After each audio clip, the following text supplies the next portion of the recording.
Hey y'all, welcome back to my channel. Today I'm going to give you 5 Latinx book recommendations. So without any further ado, let's get right into it. The first recommendation on this list is one that I read a really long time ago and is quite due for a reread, and that is going to be The Brief and Wondrous Life of Oscar Wilde by Junot Diaz. This is such a tribute to Dominican culture and history.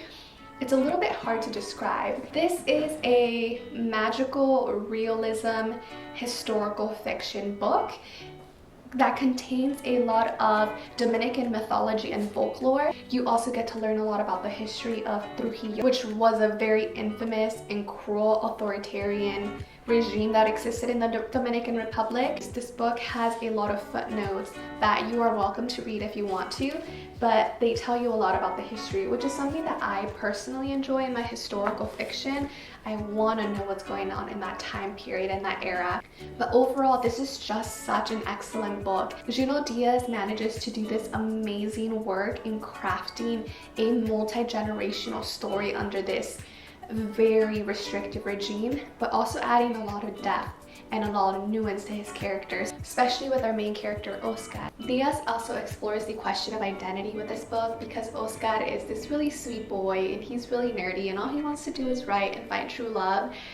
But a lot of Dominican culture is very patriarchal and very misogynistic, and so a lot of the culture around him is telling him to grow up and be a man. There's also a lot of Spanish interspersed in here. I just highly recommend this book if you're into magical realism or historical fiction. It's a great one to pick up. The next book that I'm going to recommend is an author that you probably already know of. She has a really popular book that came out last year called Mexican Gothic, but have you heard of Gods of Jade and Shadow? This is a fantasy work. Mexican Gothic was a Gothic horror novel, so Sylvia Moreno Garcia is very talented and loves to write across different genres. This is, I believe, her second fantasy book that she's written.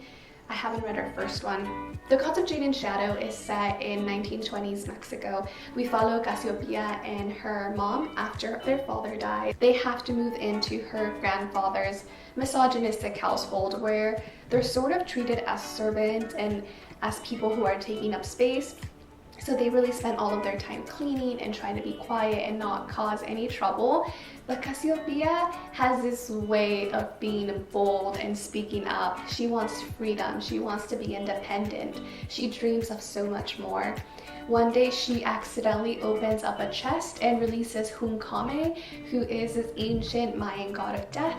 And then she goes off on a quest with him to restore his kingdom as he was wronged by his brother. We also have a lot of Mayan mythology and folklore that's also embedded into this novel. Overall, it was a very fast read, and if you like mythology and quest, this is one you might want to check out.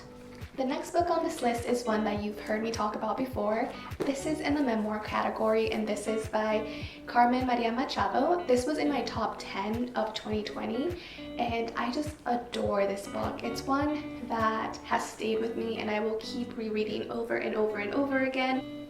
In this book, Carmen Maria Machado talks about abusive relationships and same-sex relationships, which is a topic that's not widely discussed, and it's just written with so much rawness, and the way that it's written is just so revolutionary. It's told in little vignettes, like Dreamhouse as folktale taxonomy or Dreamhouse as houses in Iowa. I love how she's using this idea of a dream house as a horror house and interspersing those elements of horror into the book. I just thought it was super well done, excellent. Chef's kiss. And I can't wait to read more by her. The next book on this list is going to be another memoir, and that is Ordinary Girls by Jaquira Diaz.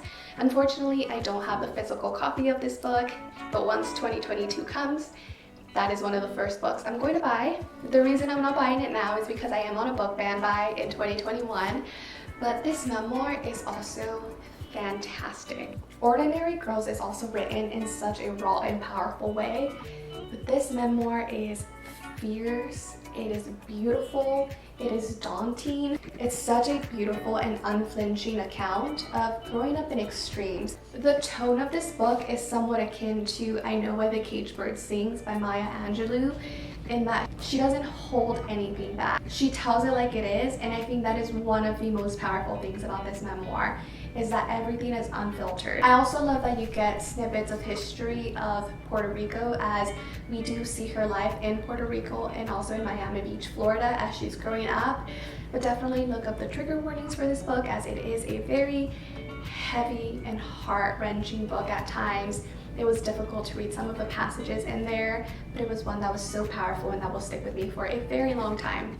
Hey guys, so I'm a dummy and my camera died while I was filming the last book, so I'm just gonna film that on my phone. But the last book on this list is The Land Becomes a River by Francisco Cantú, and this is a memoir / autobiography of Cantú, who was a border patrol agent between the US-Mexican border.